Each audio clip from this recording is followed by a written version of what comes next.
नमस्कार दोस्तों। आज की इस वीडियो में हम पुष्यभूति वंश या वर्धन वंश के बारे में पढ़ेंगे। प्यारे दोस्तों, ये दोनों वंश एक ही हैं। मैं आगे बताऊंगा कि इसको वर्धन वंश क्यों बोला जाता है। तो प्यारे दोस्तों, ये टॉपिक एक इम्पोर्टेंट टॉपिक है, क्योंकि यहाँ से 1 या 2 नंबर का क्वेश्चन ज़रूर पूछा जाता है। तो हम इस टॉपिक को बड़े प्यार से और हर डिटेल से करेंगे, और आप इस वीडियो को ध्यान से देखना तो लगभग आपका पूरा टॉपिक ये कवर हो जाएगा। और यहाँ से अगर कोई भी क्वेश्चन आएगा तो आप इजीली आपको एग्ज़ाम में मतलब आप आसानी से उसको कर लोगे। तो चलिए दोस्तों, शुरू करते हैं इस वीडियो को। प्यारे दोस्तों, जैसे ही गुप्त वंश का अंत होता है, यानी कि गुप्त वंश की जो पतन हो जाता है, तो उसके बाद गुप्त वंश का पतन जो लगभग 550 ईस्वी के आसपास, 560 ईस्वी के आसपास गुप्त वंश का पतन हो जाता है। ठीक है। उसके बाद कुछ वंश आते हैं।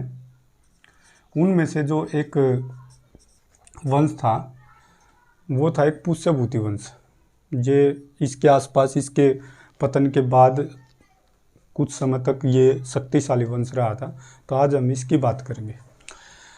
तो पुष्यभूति वंश की अगर स्थापना की बात करूं, या संस्थापक जो था इसका, वो संस्थापक था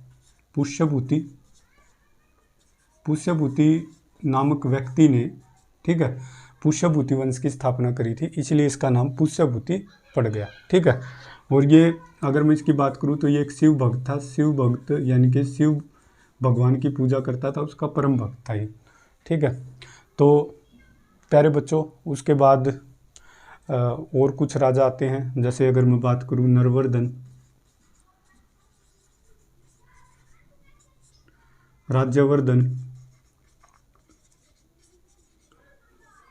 इसको हम प्रथम बोलेंगे क्योंकि एक राज्यवर्धन आगे भी आएगा, तो इसको हम प्रथम बोलेंगे और अगले वाले को द्वितीय बोलेंगे। ठीक है। एक है आदित्यवर्धन और एक प्रभाकरवर्धन।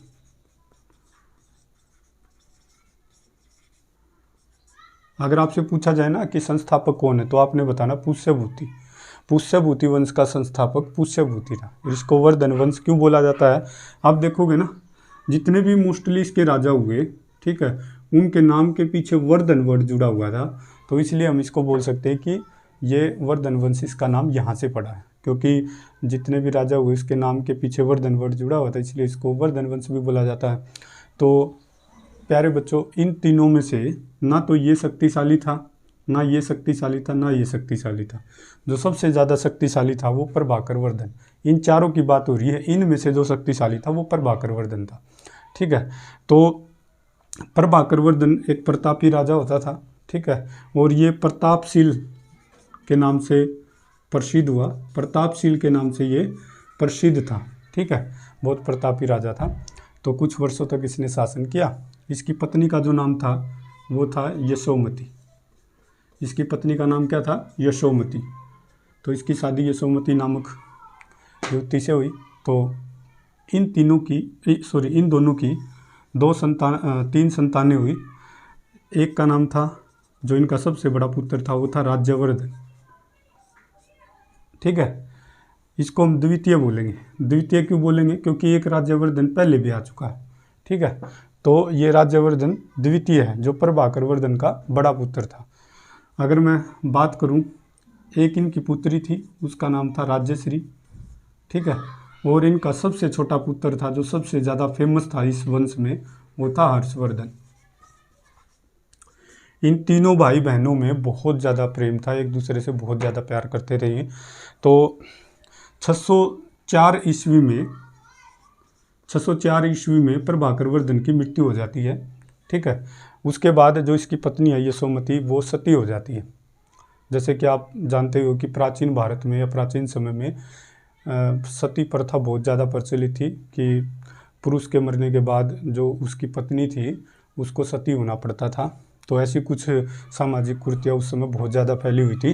तो इसके मरने के बाद इसकी पत्नी क्या हो जाती है? सती हो जाती है। उसके बाद जो राजा बनता है 605 ईस्वी में, वो राज्यवर्धन बनता है, जो कि इनका सबसे बड़ा पुत्र था। ठीक है। राज्यश्री का विवाह कर दिया जाता है, वो कर दिया जाता है। इसका भी लगभग 605 में विवाह हो जाता है। कन्नौज का एक राजा था जो मोखरी वंश से संबंधित था। कन्नौज में एक राजा था जो मोखरी वंश से संबंधित था।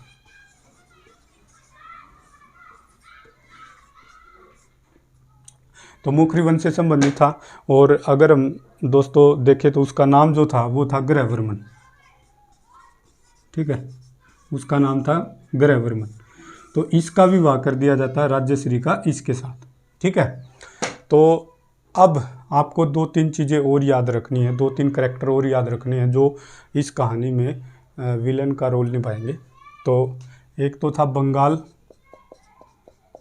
का नरेश, बंगाल का राजा जो गौड़ वंश से संबंधित था, गौड़ वंश। ठीक है, गौड़ वंश से संबंधित था जिसका नाम था शशांक। ठीक है, जिसका नाम क्या था? शशांक था। ये बंगाल में एक गौड़ वंश था, उसका राजा था ये शशांक। ठीक है, एक था मालवा नरेश। ठीक है, मालवा नरेश देवगुप्त, मालवा नरेश देवगुप्त। ठीक है, ये 2 क्या करैक्टर हैं, ये कैसे विलेन है, इसके बारे में पढ़ेंगे। कन्नौज में उस समय आप देखते हो, कन्नौज जो है उत्तर प्रदेश का इलाका है या था उस समय। तो उत्तर प्रदेश में गंगा नदी बहती थी, तो जहाँ पानी की मात्रा ज़्यादा होगी तो आप समझ सकते हैं कि वहाँ पर कृषि का विस्तार भी बहुत अच्छा होगा। तो अपने आप में ये एक समृद्ध राज्य हुआ करता था। तो जो ये गौड़ वंश का राजा था शशांक, इसकी बुरी नज़र इसके ऊपर थी। ये किसी न किसी तरह से इसको अपने कब्जे में करना चाहता था, इसके ऊपर शासन करना चाहता था। तो ये क्या करता है, ये इसको देवगुप्त के पास जाता है, रात को पार्टी करते हैं और ये इसको कहता है कि क्यों ना हम कन्नौज जो कि एक समृद्ध राज्य है उसके ऊपर अपना दोनों राज करें। तो हम किसी न किसी प्रकार से ग्रहवर्मन को मार देंगे और दोनों उस पर मिलकर राज करेंगे। तो देवगुप्त है इसकी सलाह मान लेता है और ये क्या करता है, देवगुप्त इसके ऊपर हमला बोल देता है। किसके ऊपर? कन्नौज के ऊपर, जहाँ पर राजा कौन था? ग्रहवर्मन था। ठीक है, और इसकी पत्नी कौन थी? राज्यश्री थी। ठीक है, तो ये इसको मार देता है और जो राज्यश्री है उसको कन्नौज के ही एक कारागार में डाल देता है, वहाँ पर इसको मतलब जेल में डाल देता है। जैसे ही ये बात, क्योंकि अब राजा कौन बना होता है? राज्यवर्धन। जैसे ही ये बात इसको पता चलती है तो ये अपनी पूरी सेना को लेकर, देखो उस समय जो सबसे शक्तिशाली था ना, अगर हम इसकी गौड़ वंश की बात करें या फिर मालवा नरेश की बात करें या फिर भाई कन्नौज की बात करें या इनमें से जो सबसे ज़्यादा शक्तिशाली पड़ता था वो हमारा ये पुष्यभूति वंश पड़ता था। ठीक है, तो उसमें से क्या हुआ कि ये अपनी पूरी सेना के साथ लेकर इसके पास आ गया। अब इसने क्या किया, राज्यवर्धन ने किसको मार दिया? राज्यवर्धन ने देवगुप्त को मार दिया, क्योंकि देवगुप्त अब कहाँ पर? कन्नौज पर आ गया था। इसने इसकी हत्या कर दी थी, तो यहाँ पर कौन आ गया था? देवगुप्त आ गया था। देवगुप्त राजा बन गया अपने आप। ठीक है, तो इसने क्या किया, राज्यवर्धन ने देवगुप्त को मार दिया। ठीक है, जैसे ये बात शशांक को पता चली कि भाई राज्यवर्धन ने देवगुप्त को मार दिया है, तो इसने क्या किया, इसने पूरी चालाकी के साथ इसको धोखे से बुलाया, किसको? राज्यवर्धन को, और धोखे से इसको मार दिया। वैसे तो ये मरने वाला नहीं था, क्योंकि भाई इसके पास बड़ी सेना थी, इसके पास इतनी बड़ी सेना नहीं थी, तो इसने चालाकी के साथ धोखे के साथ इसको मार दिया, तो राज्यवर्धन भी मर जाता है। जब राज्यवर्धन ने कन्नौज पर आक्रमण किया था बदला लेने के लिए, यानी कि देवगुप्त को मारने के लिए, तो वहाँ पर जब देवगुप्त के साथ ये क्या कर रहा था, युद्ध कर रहा था, तो वहाँ इतनी भारी उथल पुथल हो जाती है कि जो राज्यश्री होती है वो वहाँ देखती है इतनी उथल पुथल के साथ कि उसको किसी न किसी प्रकार से मौका मिल जाता वहाँ से भागने का, लेकिन उसको ये नहीं पता था कि उसके भाई ने हमला किया है। तो वो वहाँ से चली जाती है, मतलब छुप जाती है वहाँ से, और विंध्याचल पर्वत की तरफ जंगलों में चली जाती है और वहाँ जाकर अपने आप को छुपा लेती है। और वो सोचती है कि जैसे मुझे कुछ समय मिलेगा तो मैं अपने आप को सती कर लूँगी, क्योंकि वो प्रथा तो पर चली थी। इसको पता था कि इसका पति तो मर चुका है, तो इसको तो सती होना ही था। अब आप देखोगे राज्यवर्धन ने देवगुप्त को मारा, ठीक है, और शशांक ने, गौड़वंश शशांक ने राज्यवर्धन की हत्या धोखे से कर दी। ठीक है, राज्यश्री विंध्याचल पर्वतों में चली गई, ये विंध्याचल जंगलों में, पर्वतों के जंगलों में चली जाती है वहाँ पर, ठीक है, छिप जाती है। अब जो हर्षवर्धन है, अगर मैं इसकी बात करूँगा हर्षवर्धन की, हर्षवर्धन क्या करता है, जिसका जन्म जो है 590 ईस्वी के आसपास होता, 590 ईस्वी में इसका जन्म होता है, और लगभग 605 के लास्ट में, या हम बोल सकते हैं 606 की शुरुआत में ये राजा बनता। उस समय इसकी जो उम्र थी 16 वर्ष थी। ये मर गया तो भाई अब तो राजा यही बनेगा, ठीक है। तो अब इसके सामने दो समस्या थी। पहली समस्या तो ये थी कि भाई इसको अपनी बहन को ढूंढना है किसी प्रकार से, ठीक है, और पहला काम तो ये करेगा। दूसरा है इसको बदला लेना है। भाई तीनों भाई बहन एक दूसरे से इतना प्यार करते थे, भाई खून तो खोल रहा था किसी न किसी प्रकार से अपने भाई का, और जो इसकी बहन के साथ हुआ उन सब का इसको बदला लेना था, ठीक है। तो ये दो समस्या दो इसके सामने थी कि किसी प्रकार से मुझे दोनों चीज़ें पूरी करनी है। तो ये 16 वर्ष की उम्र में राजा बनता है, 16 वर्ष की उम्र में राजा बनता है।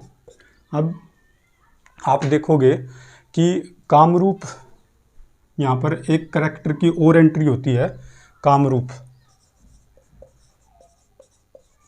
कामरूप जो कि असम में पड़ता था उस समय, आसाम में, ठीक है। कामरूप का जो नरेश था भास्कर वर्मन, ठीक है, वो हर्षवर्धन के पास आता है दोस्ती का हाथ लेके कि मैं तुम्हारी मदद करूंगा भाई तुम्हारी बहन को ढूंढने में, ठीक है।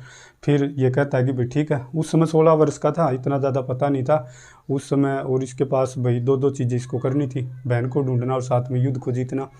तो ये कहता ठीक है भाई। तो इन दोनों के बीच में दोस्ती हो जाती है। और अब हर्षवर्धन जो है अपनी किसी न किसी प्रकार से अपनी एक बौद्ध भिक्षु के उससे, बौद्ध भिक्षु होता है कोई दिवाकर मित्र, उसकी हेल्प से, दिवाकर मित्र उसकी हेल्प से ये अपनी बहन को विंध्याचल जंगलों से ढूंढ लाता है और उसको सती होने से बचा लेता है। अब इसका एक पहली प्रॉब्लम तो सोल्व होगी। अब इसके बाद इसके पास बची दूसरी प्रॉब्लम। दूसरी प्रॉब्लम क्या थी कि इसको शशांक से बदला लेना था, जो जिसने सारा षड्यंत्र रचा था। तो अब ये क्या करता है कि अपनी पूरी सेना लेकर इसके पास आता है और इसको मार देता है, ठीक है।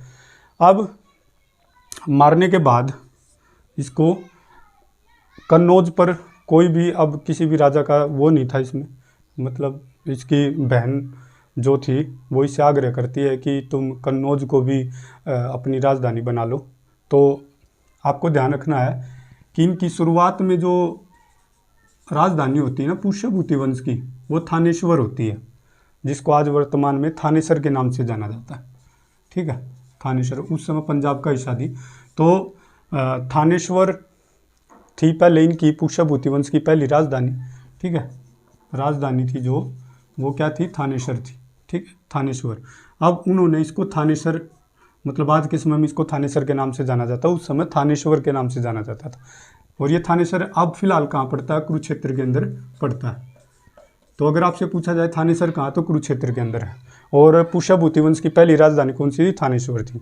अब जैसे ही भाई इसने देखा कि भाई ठीक है उसकी बहन बोल रही है, तो वो देखता भी है और भी चीज़ें देखता है कि भाई ये एक समृद्ध राज्य है, तो वो अपनी थानेश्वर से यहाँ पर राजधानी बदल लेता है। यानी कि उसने दूसरी राजधानी जो बनाया वो कन्नौज को बनाया। दूसरी राजधानी कौन सी बनी, कन्नौज। हर्षवर्धन ने दूसरी राजधानी किसे बनाया, कन्नौज को बनाया, तो जो कि उत्तर प्रदेश में पड़ती थी। तो अब पूरे उत्तर भारत में ये सबसे ज़्यादा शक्तिशाली राजा हो गया कौन, हर्षवर्धन। सारा चैप्टर इसी के ऊपर है मोस्टली, जो भी जितने भी क्वेश्चन आते हैं वो इसी से रिलेटेड आते हैं। इस वंश में जो सबसे शक्तिशाली और सबसे फेमस जो राजा था वो हर्षवर्धन ही था। तो इसने दूसरी राजधानी किसको बनाया, इसने बनाया कन्नौज को।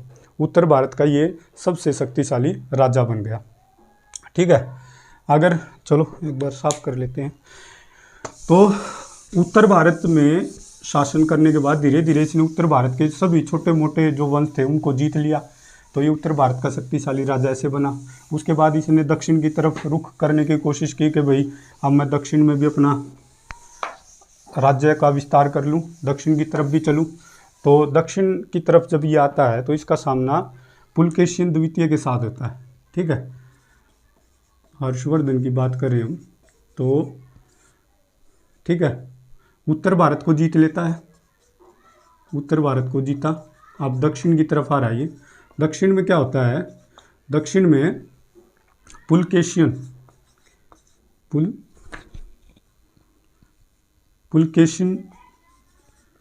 द्वितीय, ठीक है, और हर्षवर्धन के बीच में युद्ध होता है। जब वो दक्षिण की तरफ जा रहा होता है ना हर्षवर्धन, तो इसका सामना पुलकेशिन द्वितीय के साथ होता है।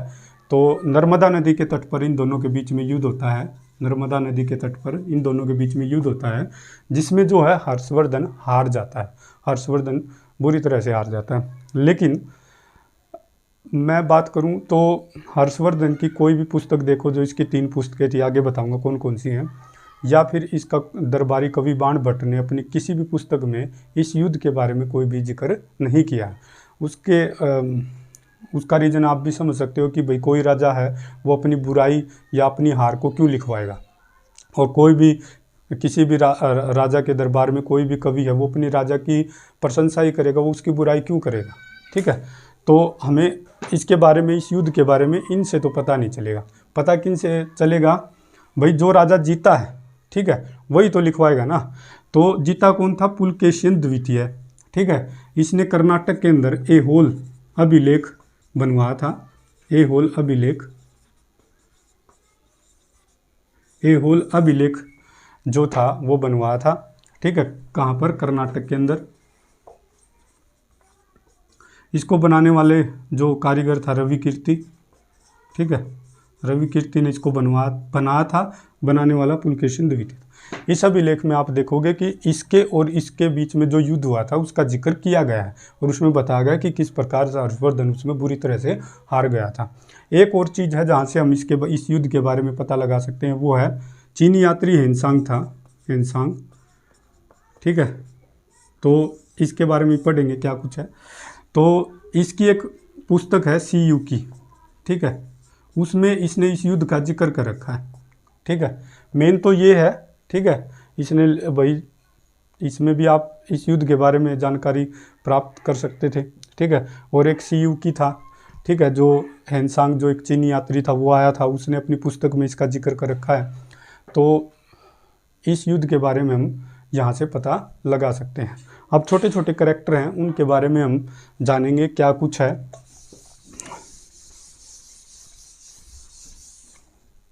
हर्षवर्धन की बात करें, ये तो मेन कैरेक्टर है ना, तो इसकी पुस्तकों के बारे में देख लेते हैं एक बार। हर्षवर्धन को एक तो शिलादित्य के नाम से जाना जाता है, ठीक है, शिलादित्य के नाम से जाना जाता है हर्षवर्धन को, ठीक है। और इसको द्वितीय अशोक के नाम से भी जाना जाता है, द्वितीय अशोक के नाम से भी जाना जाता है, ठीक है, द्वितीय अशोक के नाम से भी जाना जाता है। प्यारे दोस्तों, ये ऐसा कुछ किताबों में लिखा हुआ कि एक बहुत बड़ा लेखक भी था। तो ये याद रखना है कि इसकी 3 इसने पुस्तकें लिखी थी, क्या पता लिखवाई थी। तो हम देख सकते हैं, एक तो रत्नागिरी इसकी पुस्तक, रत्नावली इसकी पुस्तक का नाम था, ठीक है। एक नागानंदम इसने पुस्तक लिखी थी, और एक प्रियदर्शिका। इनसे क्वेश्चन जरूर पूछा जाता है, ये बात ध्यान रखना। यहाँ से क्वेश्चन 100% आने की संभावना रहती है। किसी भी प्रकार से वो उल्टा करके क्वेश्चन पूछ लेगा, ठीक है, कि भाई हर्षवर्धन की पुस्तक इनमें से कौन सी है या इनमें से कौन सी नहीं है, वो आपसे पूछेगा। रत्नावली, नागानंदम, प्रियदर्शिका, ठीक है। तो ये आपने याद रखना है कि ये हर्षवर्धन की पुस्तकों के नाम थे, ठीक है। आप इसको ट्रिक से याद कर सकते हैं। देखो, ट्रिक का मतलब होता है हमें रिलेट करना होता है, ठीक है। ये मान के चलो कि हर्ष की एक पत्नी थी, उसका नाम था रत्ना। क्या था? रत्ना, ठीक है। असलियत में ऐसा नहीं है, सिर्फ याद करने के लिए है कि हर्षवर्धन की एक पत्नी थी रत्ना, ठीक है। वो उसको बहुत प्रिय थी। क्या थी? प्रिय थी, ठीक है। वो उसको बहुत प्रिय थी, फिर भी उसने उसको नाग की भेंट चढ़ा दिया, यानी कि नाग के आके फेंक दिया, ठीक है, यानी कि उसको मरने के लिए छोड़ दिया। तो हर्षवर्धन ने अपनी पत्नी रत्ना को, जो कि उसको बहुत प्रिय थी, नाग के हवाले कर दिया, ठीक है। तो आपने ये ऐसे याद रखना। अगर मैं बात करूं बाण भट्ट, जो कि बाण भट्ट की अगर हम बात करेंगे दोस्तों, तो आप देखोगे कि बाणभट्ट जो था वो इसका दरबारी कवि था। किसका दरबारी कवि था? ये दरबारी कवि था हर्षवर्धन का। ठीक है, हर्षवर्धन का दरबारी कवि जो था वो था बाणभट्ट। ऐसा नहीं है कि केवल ये था, और भी बहुत सारे ऐसे थे जो इसके दरबारी कवि रहे थे। एक जैसे हम बात करें मयूर था, ठीक है, एक दिवाकर था, ठीक है, और तुम देख सकते हो जयसेन था,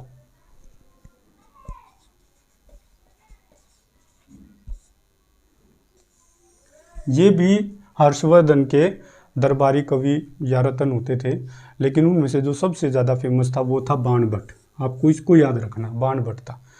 इसका जो गुरु था ना, इसका जो गुरु था दोस्तों, वो आपको याद रखना है कि इसके गुरु का नाम जो था वो भृत्यु था। ठीक है, ये इसके गुरु का नाम था बाणभट्ट के, ठीक है, भृत्यु। ठीक है, तो इसके गुरु का नाम था भृत्यु, आपको याद रखना है। और इसने 2 पुस्तकें लिखी थी, वो भी याद रखना, हर्षचरित, जिसमें इसने हर्ष के बारे में, हर्ष के चरित्र के बारे में पूरा वर्णन किया है कि किस प्रकार ये मतलब कैसा राजा था, मतलब अच्छा ही लिखी उसने सारी की सारी हर्षचरित में। ठीक है, हर्षवर्धन के बारे में लिखा सब कुछ। और एक थी इसकी, एक दूसरी और इसने लिखी थी कादम्बरी। ठीक है प्यारे दोस्तों, आपको याद रखना है कि ना इसकी इसके अंदर घुसा देंगे, इसकी इसके अंदर क्वेश्चन के अंदर। ठीक है, तो बहुत सारे जैसे हर्षचरित्र देखते ही सोचेंगे कि हर्ष ने लिखी है, नहीं जी, बाणभट्ट ने लिखी थी। ठीक है, कादम्बरी पुस्तक भी बाणभट्ट ने ही लिखी थी। ठीक है, लेकिन इसके बारे में एक बात और है विशेष, वो आपको याद रखनी है कि जब कादम्बरी ये बाणभट्ट लिख रहा था ना, तो इसके बीच में मृत्यु हो जाती है, मर जाता है। तो इस पुस्तक को पूरा करने का जो काम करता है इसका पुत्र करता है, भूषण भट्ट।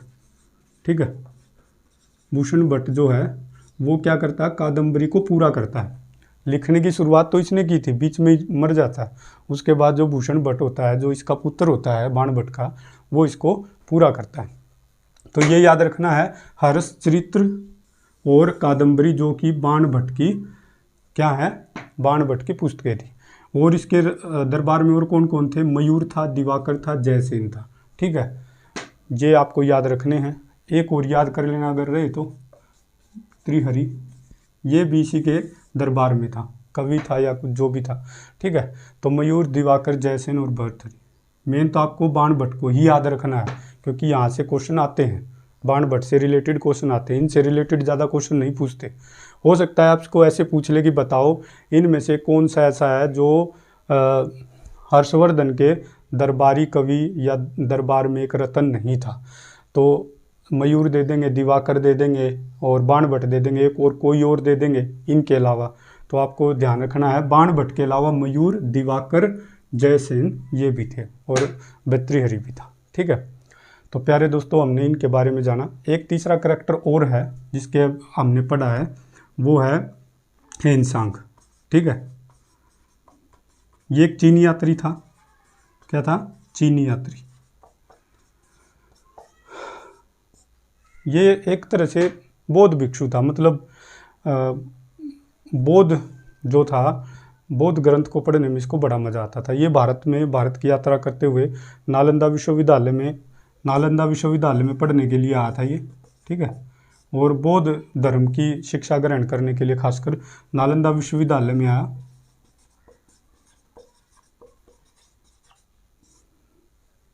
ठीक है, जो कि आज के समय में अगर देखें तो बिहार में पढ़ता था। ठीक है, तो नालंदा विश्वविद्यालय बिहार में, इसकी जो स्थापना करी थी कुमारगुप्त प्रथम ने करी थी। ये भी याद रखना, ये भी क्वेश्चन बहुत बार पूछा जाता है कि भाई नालंदा विश्वविद्यालय की स्थापना वो किसने की थी? कुमारगुप्त प्रथम ने करी थी, द्वितीय ने नहीं, प्रथम ने करी थी। ठीक है, और ये बिहार के अंदर है। ठीक है, हेनसांग भारत आया था नालंदा विश्वविद्यालय में पढ़ने के लिए और बौद्ध धर्म से संबंधित चीज़ों को इकट्ठा करने के लिए, उनको देखने के लिए, क्योंकि बौद्ध धर्म से बहुत प्यार करता था। ठीक है, अच्छा, बौद्ध धर्म से याद आया, आपको याद रखना है कि जो गौड़ वंश का राजा था ना, गौड़ वंश का राजा कौन था? शशांक। ठीक है, ये कट्टर हिंदू था। ठीक है, कट्टर हिंदू था। और इसकी विशेषता एक और थी कि ये बौद्ध धर्म से बहुत ज़्यादा चिढ़ता था। ठीक है, बौद्ध धर्म से बहुत ज़्यादा चिढ़ता था। बौद्ध धर्म से रिलेटेड कोई भी चीज़ है या तो उसको तुड़वा देता था या फिर कहीं पे फेंकवा देता था। ठीक है, और ऐसा माना जाता है कि इसने जहाँ पर महात्मा बुद्ध को, जिस वृक्ष के नीचे, जिस पेड़ के नीचे महात्मा बुद्ध को ज्ञान की प्राप्ति हुई थी, ठीक है, बोधि वृक्ष के नाम से जिसको जाना जाता है, उसने उसको तुड़वा दिया था, कटवा दिया था उसको। ठीक है, तो ये बहुत ही कट्टर था, मतलब ठीक है, कट्टर हिंदू, और साथ में बौद्ध धर्म से बहुत ज़्यादा चिढ़ता था। हेनसांग चीनी यात्री नालंदा विश्वविद्यालय में आया था पढ़ाई करने के लिए, और साथ में बौद्ध धर्म की जो भी चीज़ें थी उनको इकट्ठा करने के लिए, उनको देखने के लिए ये आया था। इसके कुछ उपनाम हैं, इसके कुछ उपनाम हैं, हेनसांग के कुछ उपनाम हैं, वो भी आपको याद रखने हैं। ठीक है, तो एक तो याद रखना है, ये यात्रियों में, एक तो ये यात्रियों में राजकुमार, ठीक है, या यात्रियों का राजकुमार। ठीक है, यात्रियों का राजकुमार हो गया एक अगर हम बात करेंगे दोस्तों तो इसको नीति का पंडित। ठीक है, और अगर हम बात करें प्यारे दोस्तों, इसको वर्तमान शाक्य मुनि के नाम से भी जाना जाता है, वर्तमान शाक्य मुनि। ठीक है, तो ये ध्यान रखना है, ये किसके उपनाम है, ये हेनसांग है, जो कि एक चीनी यात्री था, यात्रियों में राजकुमार, यात्रा करी थी वही। ठीक है, भारत की यात्रा करने आया था। इसकी पुस्तक मैं बता ही चुका हूँ, फेमस CU की, इसकी फेमस पुस्तक का नाम है CU की। ठीक है, इसमें CU की में इसने भारत में जो इसने यात्राएं की, जो चीज़ें देखी, कैसा समाज है, कैसी यहाँ पर कुरीतियाँ फैली हुई हैं, क्या क्या रीति रिवाज हैं, वो सारी चीज़ें इसने अपनी पुस्तक CU की में लिखा है। और उसी के बारे में इसने हर्षवर्धन के बारे में भी कुछ लिखा है। लगभग 629 के आसपास भारत आया था हेनसांग। ठीक है, और 635 से लेकर 644 तक, ठीक है, इसने थानेश्वर की, यानी कि थानेश्वर की यात्रा की थी हर्षवर्धन के ये काल में, मतलब वहाँ पर इसके राज्य में आया था, वहाँ पर इसके बारे में इसने जानकारी इकट्ठी करी थी। एक बात और अगर हम देखें, मैंने एक पुलकेशिन द्वितीय के बारे में बात करी थी, जिसने किसको हराया था, हर्षवर्धन को हराया था यमुना नदी के तट पर। ठीक है, अगर इसकी बात करें तो ये अपने आप, इसको परमेश्वर के नाम से भी जाना जाता है, यानी कि इसने खुद को, या इसको परमेश्वर की उपाधि दी गई थी। तो आपको याद रखना, परमेश्वर की उपाधि पुलकेशिन द्वितीय को दी गई थी, जिसने ऐहोल अभिलेख, जो कि कर्नाटक के अंदर है, उसमें बताया था, उसमें लिखवाया था कि कैसे इसने हर्षवर्धन को हराया था। ठीक है, तो दोस्तों और कुछ ऐसी बातें हैं जो हमें हर्षवर्धन से रिलेटेड याद रखनी है। एक तो कुंभ मेले का आयोजन, वैसे तो इसका कोई वास्तविक प्रमाण नहीं है कि कुंभ मेले का आयोजन किसने करवाया था, लेकिन ऐसा माना जाता है कि भाई कुंभ मेले का आयोजन जो है वो भी हर्षवर्धन के काल में ही शुरू हुआ था। ठीक है, एक तो कुंभ मेले का आयोजन अगर आपसे पूछा जाए या शुरुआत इसकी किसने की थी, तो ऐसा माना जाता है कि हर्षवर्धन के काल में इसकी शुरुआत हुई थी, यानी कि हर्षवर्धन ने की थी। ठीक है, ये अपनी धार्मिक सभाएं करवाता था, 5 सालों में एक बार धार्मिक सभाएं। ठीक है, धार्मिक सभाएं होती थी 5 वर्ष में एक बार। ठीक है, और ये प्रयाग में और कुछ वैशाली के अंदर ये क्या नाम है, कन्नौज के अंदर। ठीक है, तो यहाँ पर इसने करवाई थी। ठीक है, धार्मिक सभाएं प्रयाग, कुछ 1-2 प्रयाग के अंदर, 1-2 कन्नौज के अंदर इसने धार्मिक सभाएं करवाई थी।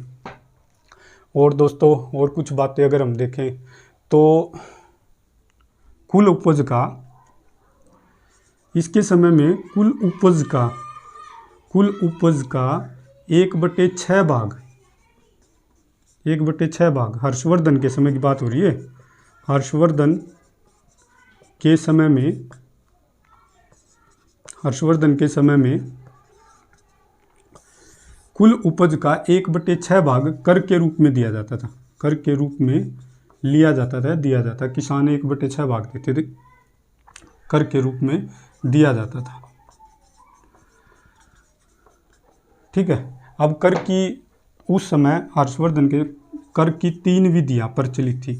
कर की 3 विधियाँ उस समय बहुत ज़्यादा प्रचलित थी, वो आप लोगों को याद रखनी है। वो कौन कौन सी थी? एक अगर हम बात करेंगे तो एक थी भाग विधि, ठीक है, ठीक है, भाग विधि थी। एक हम बात करें हिरण्य विधि थी, ठीक है, और एक अगर हम बात करें तो वो थी प्यारे दोस्तों बलि विधि।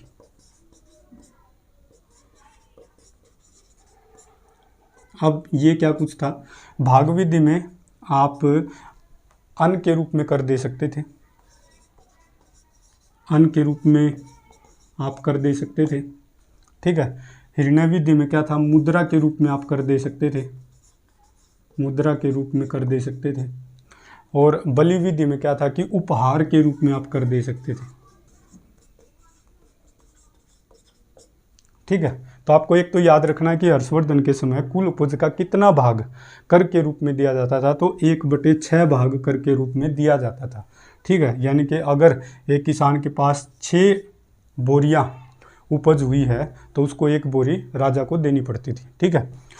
और कितनी कर की कितनी विधियाँ प्रचलित थी? 3 विधियाँ प्रचलित थी। एक तो भाग विधि यानी कि अन्न के रूप में, ठीक है, भाग विधि का मतलब है अन्न के रूप में आप कर दे सकते हो। हिरण्य विधि यानी कि मुद्रा के रूप में आप कर दे सकते हो। बलि विधि यानी कि उपहार के रूप में आप कर दे सकते हो। तो प्यारे बच्चों, बहुत सारी जो चीज़ें थी वो हमने पढ़ी हैं इसमें, और आप देख सकते हो कि कोई ऐसी बात मेरे हिसाब से रही नहीं होगी जो यहाँ से लगभग यहाँ से क्वेश्चन उठ के आएंगे, ठीक है। तो आपको ये सारी बातें याद रखनी है। एक बार अगर कुछ समझ नहीं आए तो वीडियो को आप रिकैप करके वहाँ से वापस देख सकते हैं। आपको बहुत सारी चीज़ें यहाँ से पता चली होंगी।